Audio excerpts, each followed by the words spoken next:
Hey, everyone. Welcome to Unique Ways with Thomas Gerard, an audio podcast. Got a really awesome guest today. He's an experienced entrepreneur, a First Nations and Indigenous storyteller, an advocate for tribal collective self-determination, and a coach on Indigenous Entrepreneurship and Equity. Currently, he's in the role of Indigenous Entrepreneurship Program Manager at Shopify. Please join me in welcoming Kyle St-Amour-Brennan. Welcome, Kyle. Thank you. Thanks for having me, Thomas. My pleasure. Are you ready for 20 questions? Yeah, for sure. Great. Here we go. Number one, tell me a little bit more about yourself. What do you do?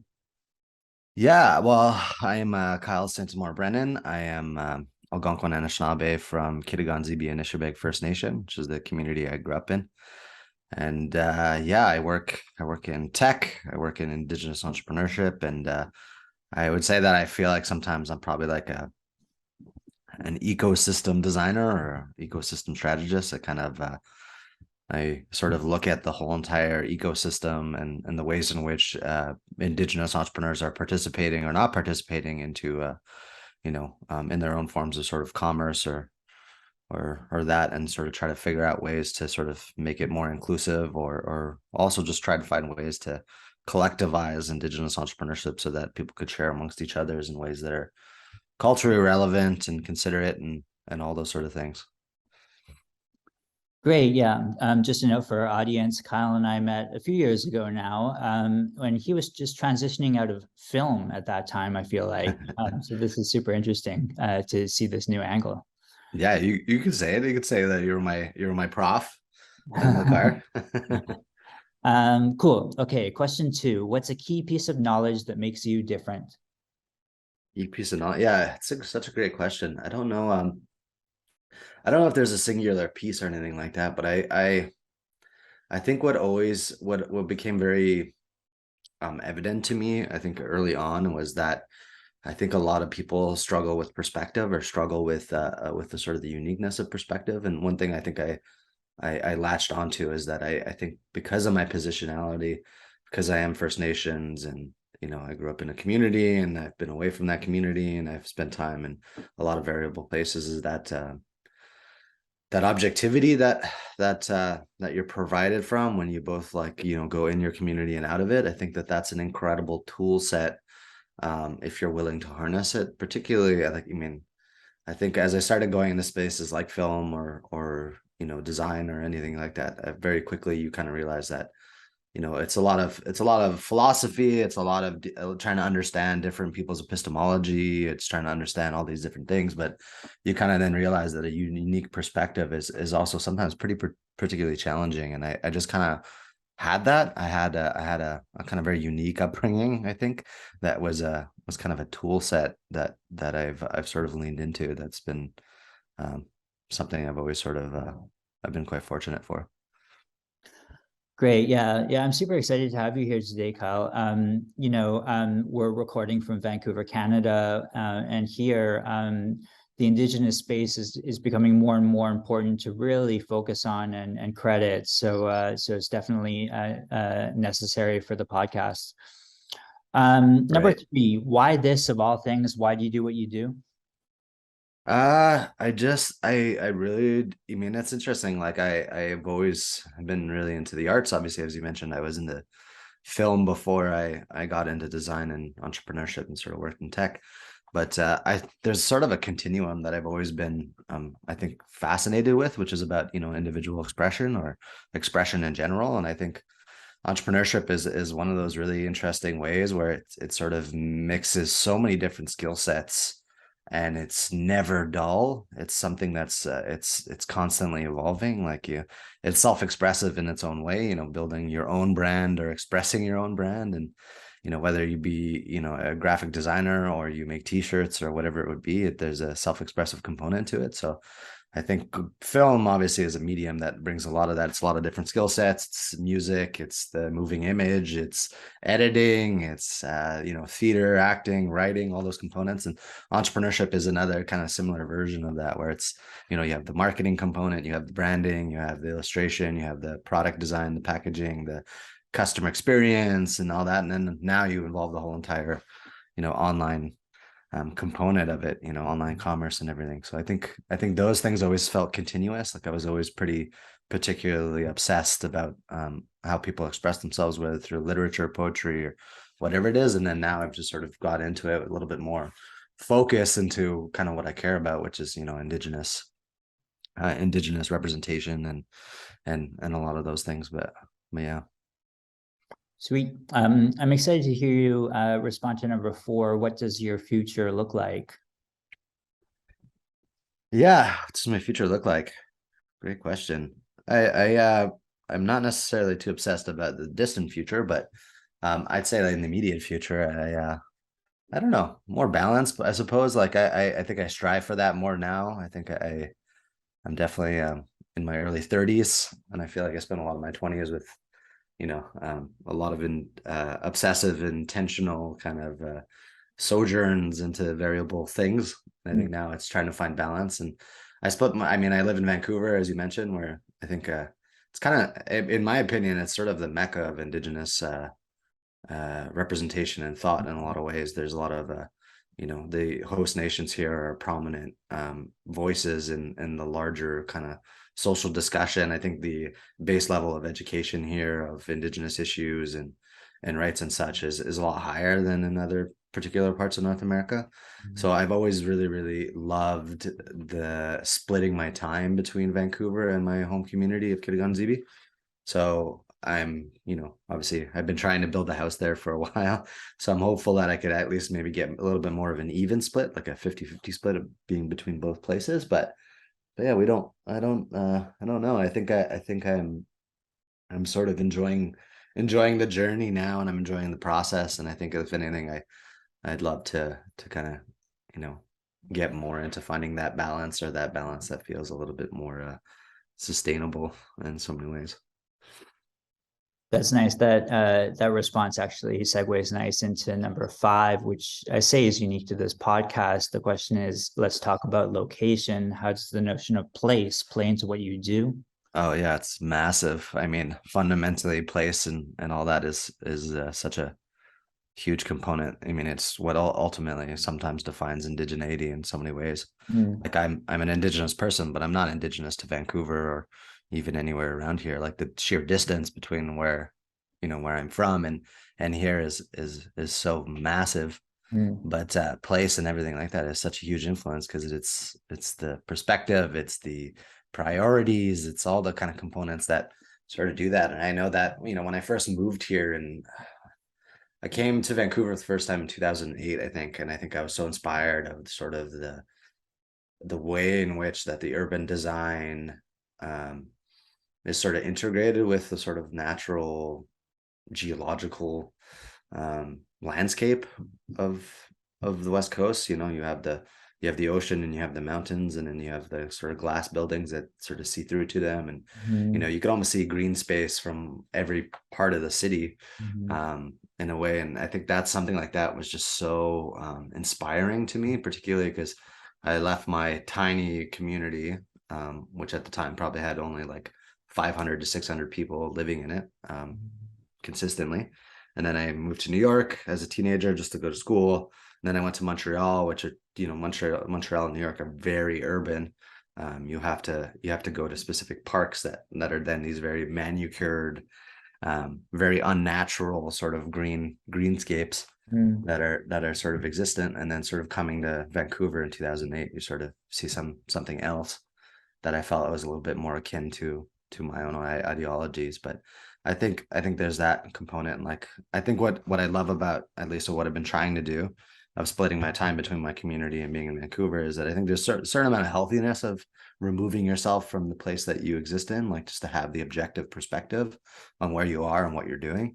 And then there's also the groundingness of a particular, for me, like, I mean, my indigeneity comes from my community. It comes from my kinships, comes from my family. My father's from there. My grandparents are from there. All my aunts live there. I have, like literally, cousins, like 20 to 30 cousins that are all there, and being within that relativity is kind of a different level of kind of, one, it brings a level of humbleness. It brings another component of, people don't really care what I do.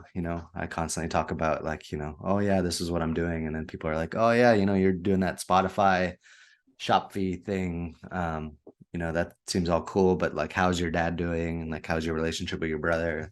Things like that are kind of like a regrounding component that I think has always been really important to me. And then coming out to Vancouver, you sort of get inspired by the sheer possibility sometimes of what's possible. Particularly, I see what Squamish Nation is doing, or Musqueam, or a lot of the other communities, and then even just the kind of the representation of Indigenous iconography within like the urban landscape and stuff, and kind of all that stuff play around those two. I've always found it's really been ideal for me to kind of exist within those spaces. So for the location, it's always been it's so much of what I think about. A lot of the time, I'm just wanting to immerse myself in a place in order to hopefully get the juices flowing and ideas and stuff. Nice. And I suppose continuing with that thread, if you had to start from the beginning, what advice would you give your former younger self? Oh, so much. I mean, trust the process. Go to therapy. Go to therapy early. I think so many of those things kind of factor in. I think it's been an interesting one. I think it's an interesting one because it's like, I don't think I had a lot of positive role models per se that could like sort of have given me an idea of what to expect. So I feel like early on it was sort of like, I feel like I had a general North Star, but definitely meandered in a lot of different ways, which I feel like I've totally benefited from. Like, I worked a lot of different occupations. I've worked construction, I've planted trees, I've worked in film, I've done a lot of other experiences that I actually, still to this day cherish, because they've just given me so many different perspectives on the human experience, and different areas, and they've allowed me to travel and do a lot of different things. But I think at times I felt like I wasn't going towards what I ultimately wanted to, which is kind of where I am now, which is advocating for Indigenous folks, and having the opportunity to have impact in my own community, and sort of share in sort of my own personal riches or development with sort of like my collective community and stuff.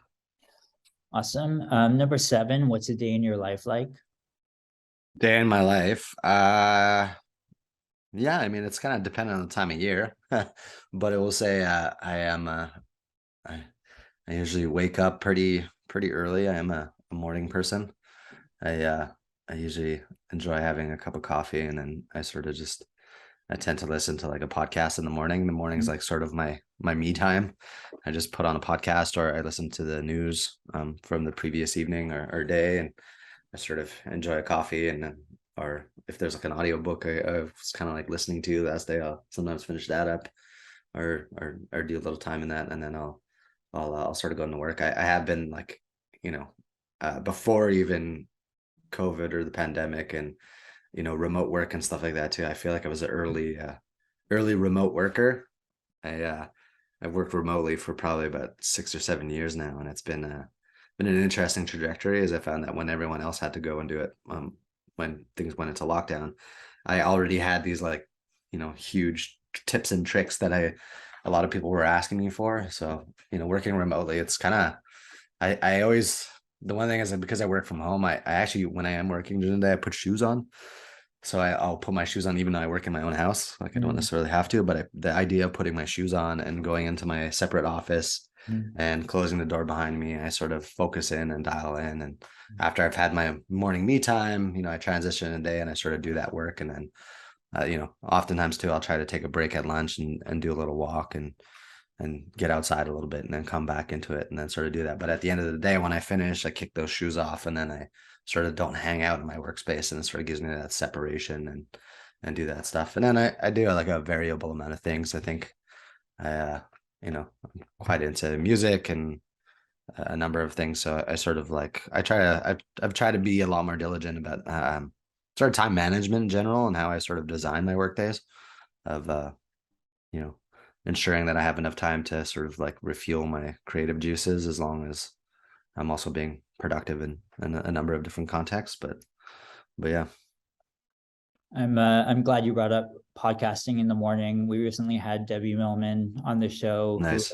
has the long-running design podcast called Design Matters. She's been a huge inspiration for what I'm doing here. Yeah.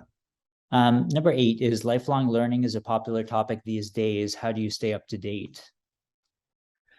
I will say that probably more so than my occupation and the field I exist in kind of really forces me to. It's entrepreneurship is like such an ever evolving landscape. It's technologically reliant. It's it has a creative component, so there's always different elements, like, a new social media platform comes out, then suddenly it becomes a new marketable storytelling component for brands. So you sort of feel this necessity to also kind of engage and check it out and sort of see what's going on. So I feel like constantly, I think that that's something that I've always really been drawn to about the field. I think, like, when you see some things or other individuals that are doing things really well, you get really inspired by it, sort of want to, sort of reverse manufacture it or kind of deconstruct it and sort of try to understand it in capacity, which just sort of like, spurs on my learning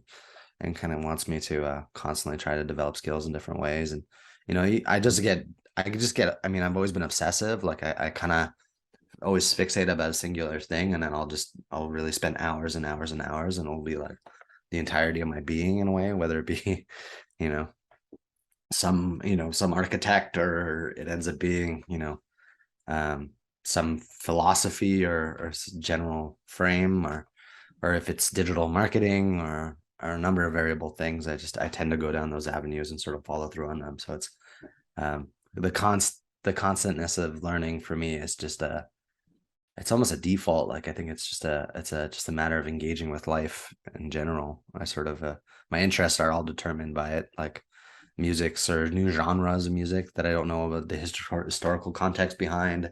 I will learn that, I will read about it, and then I will listen to all of it, and it will be like a huge kind of component. And then I'm constantly like jumping from thing to thing and kind of moving on and moving forward in different ways based on whatever I prioritize at that moment.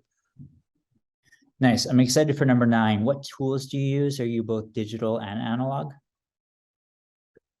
Yeah, I will say, yeah, probably. I think and I will say I'm probably mostly digital. I mean, working in a digital environment for a tech company, in that environment, like we gather in that. I oftentimes meet with clients or entrepreneurs digitally, even though I will say I prefer meeting people in person, just for the synergy and the energy that it sort of derives, like going into a designed retail experience, or working with an entrepreneur to have them think of it as that component of like, what's the experience you want to create when you sort of share your story or share your products with people.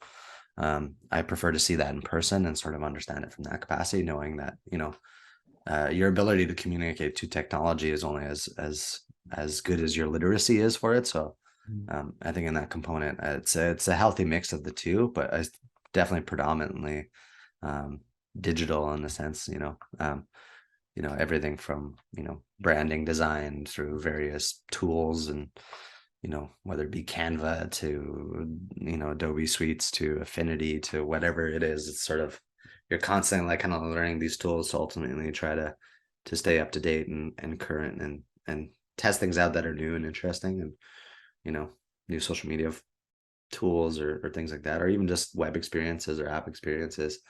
Like, all those things kind of factor in. And then on top of that too, just trying to then you go visit a retail experience that is a well designed, communicative experience, is super inspiring, and being able to engage with entrepreneurs in person. So I would say it's probably like a 70-30 split, 70 digital, 30 in person, but or analog. Great. Halfway here, number 10. And you spoke about this a bit already, but how do you deal with work-life balance? Not well. Been trying to be better, like a lot of people. I think it's been evolving reality. I think I think the conversation's gotten pretty progressive about it. I think in a lot of places. I think particularly post COVID, I think a lot of people.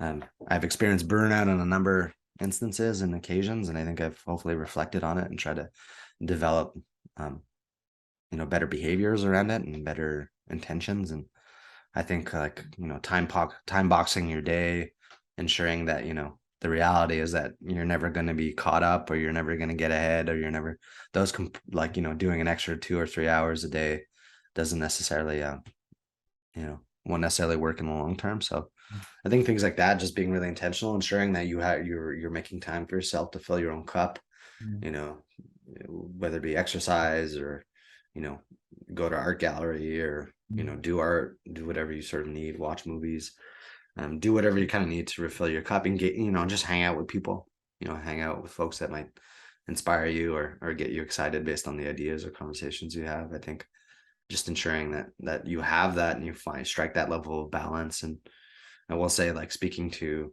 a therapist or somebody who could help, bounce those ideas off, and sort of help you figure out what balance does look like in your own context, and what sort of things you sort of need to feel, excited, and all those things. I think it's definitely changed to that capacity where I do not try to work more than 40 hours a week, particularly in my occupation that pays the bills, ensuring that I have enough creative energy at the end of the day to do other things, and feeling like I'm not giving 100% to that environment per se. Not when I'm in it, that I'm not fully present or focused in it. I definitely am, but it's just ensuring that I am finding the other things that allow me to feel like I have a lot of other things going on other than a day job or something like that.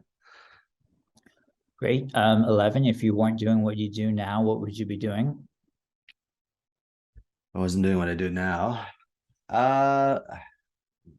I probably would just be an entrepreneur directly, instead of working more on like a kind of larger ecosystem and tooling design side.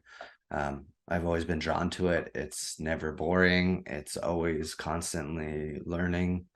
I think engaging in that capacity, if not that, I would love to work more within my own community, when something I've been trying to do consistently for the last at least 3 years. But I would say that, like, I'd probably love to just run my own brand, and just kind of operate that. What would you not like to do with your career? Yeah, anything that I feel like that conflicts with my worldview. I'm not necessarily one to compromise my own perspective worldview, but and also too, I can't just have a day job. I can't do work that doesn't feel important to me. I've never been wired that way. I can't just necessarily put my head down and do a job without it fundamentally getting so boring to a point where I just need to leave. So that's what I can imagine. I can never imagine just having a day job or a desk job of just, like, punching paperwork and then getting out of there. I know I just can't do that. Do you have a favorite word, quote, or sentence? Favorite word? I don't know. I think there's actually one that I've just been thinking about recently, which is about it's comparison is the thief of joy. And I think I've been trying to remind myself of that more. I think, as somebody who is really into design or thinks about it and has times where, you want things to be good, sometimes the comparison between what is good in a particular given medium stifles your own ability to find the joy and enjoy the process of doing said thing. So then you decide not to release it, or you decide not to go forward with it, or you convince yourself out of doing it. I've been trying to remind myself that a lot more now. I've sort of just trying to go more into a playful like state and doing things other than things that feel like work, just enjoying different creative processes in ways that I'm really just losing myself into, and then just really enjoying it without trying to, compare it to, professionals or other notable works or whatever. Great. And do you have a least favorite word, quote, or sentence? Least favorite. Well, I don't know if I have a least favorite. It's kind of interesting, as we were kind of talking about this before we did this, but we're talking about human-centered design. And I always find that kind of funny, is I think there's like as an Indigenous person, it's the human centricity component is something that I've always been challenged by. Mm. I think like there's so many problematic components of human centricity in general, of just of it that particularly clashes with a lot of what I understand as a sort of like relationality, a relational worldview of that, humans aren't necessarily fundamentally removed from our environments or anything like that. So I think when I hear a lot of people talk about design, or as a almost like a social statement of our we need to do more human centric design, or design that is more caring, or making of a more just society. I have a hard time necessarily feeling like centering on the humanity of it is always necessarily the best conduit for it. So I feel like that's a phraseology as a whole that I feel like I don't necessarily care for. But Yeah, recently we had a guest, Dr. Ron Wakari, on the show, who released a mm, book recently through MIT Press about more than human worlds. yeah, Definitely check that out and check out that episode. It's a great one. cool. Number 15, if you had to pick one word to describe yourself, what would you choose?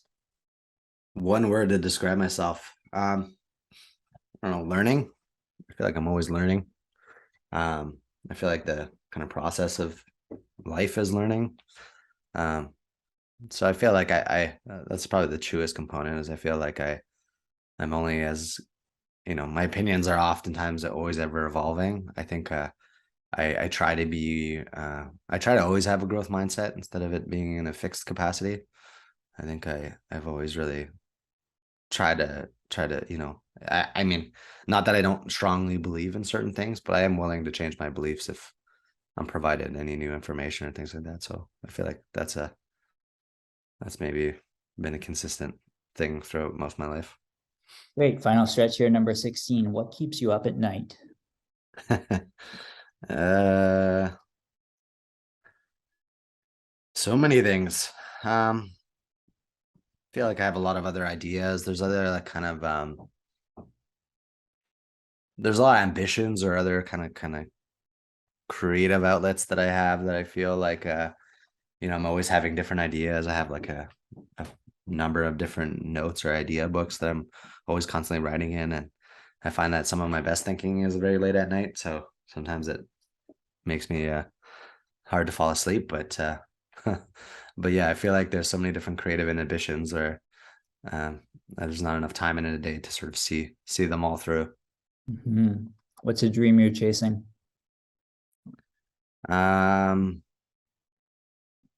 yeah, I feel like it's just a certain maybe a position in life, or a certain positionality in life. Like I think that I'm right now, I'm really thinking a lot of what balance looks like. Mhm. Balance, wanting to spend part time in my community and have an impact on my First Nations community, and living in Vancouver, where I could continue to have my ideas challenged, and injected with new ideas or new avenues of solutions or methodologies or things like that. So I feel like that's constantly something, and then that has a causality to a number of other things, the occupation that I do that allows me to go and fulfill that life or live that balance. And then also to the all the variable things, the interest that could take me to different places, and things like that, or projects that could be of impact in community, and all those variable things. Yeah, super interesting to hear you talk about your community. I'm not sure if it's related to 18. What inspires you? Definitely my community. Mhm. It's always been a source of inspiration for so many variable reasons. Um, I think I had the very lucky pleasure of, um, even though my upbringing was probably harsh in I guess North American standard. I think there was a lot of just a lot of care, and a lot of particularly by my dad's siblings. Mhm. So I wasn't necessarily raised only by my own father, but I was also raised by a lot of his sisters. Mhm. So living with them and living with the different people kind of like was a sort of upbringing by committee. So I still to this day feel super indebted to Mhm. so many people who sort of took me under and provided me with shelter and stuff like that. So it kind of imbues me with a level of you know responsibility, almost, um, a definitely a responsibility to feel like, there's something to give back to that, or there's a continuity to that needs to sort of be shared outward. And I think a lot of that influences comes into how I want to learn different skill sets and want to learn from different people, connect with different people. All those different things are hugely influential, I think. And so, yeah, I think that sense of community too, even the ideas or kind of current subjects of conversation all really factor in hugely into what I'm interested in a given moment or things. Great. And 19, any advice you'd like to share? Advice. Um, yeah, I mean, I feel like, yeah, just love what you do, love life, and yeah, try to be kind. Recognize that it's uh it's a really, really, long journey, but a short one at the same time. And Mhm. I think people sometimes get trodden by a fixed mentality, or a fundamental feeling like change should happen in a very, very small window. But change just doesn't really happen that way. I think even in our own circumstances, I think we have an expectation or a desire to have things change overnight or in a small quarter reality, but that's not really how things fundamentally work. So I think sort of trust in the process, or stick to the process, and recognize that change happens and sort of ebbs and flows. Great. And 20, how can our listeners keep tabs on you? How do we follow you? What should we be following about you? Yeah, I mean, I have the pleasure of working on an incredibly talented team, or essentially it's a team that I've sort of co-founded at Shopify. It's called the Build Native Shopify team. It's an all Indigenous entrepreneurship team. I have such incredible colleagues. Like, I work with other First Nations folks. I have incredible Maori colleagues. We're a sort of global Indigenous entrepreneurship team that looks at the global Indigenous economy on a kind of like very large scale, which is an incredible access and purview. So our team's called Build Native with Shopify. You can find us at buildnative.shop. And then on my own social medias, you can follow me on LinkedIn, Kyle St-Amour-Brennan, or even on Instagram. I've been working on a kind of photo project for a long time of just mixing oral traditional stories from my community with historical photos of Algonquin and Anishinaabe people. So it's sort of exploring the existence of Algonquin and Anishinaabe folks through the written word and through the image. So definitely check me out on both those. Awesome. Well, thanks so much, Kyle. Super awesome reconnecting with you, particularly with this kind of prestigious Spotify title that you have. But your return to the community, your focus on that, your balance with that is actually what's the real inspiration here, I think. So thank you so much. Yeah, yeah. Thanks, Tom. It's like, it was a pleasure hearing from you. Thanks.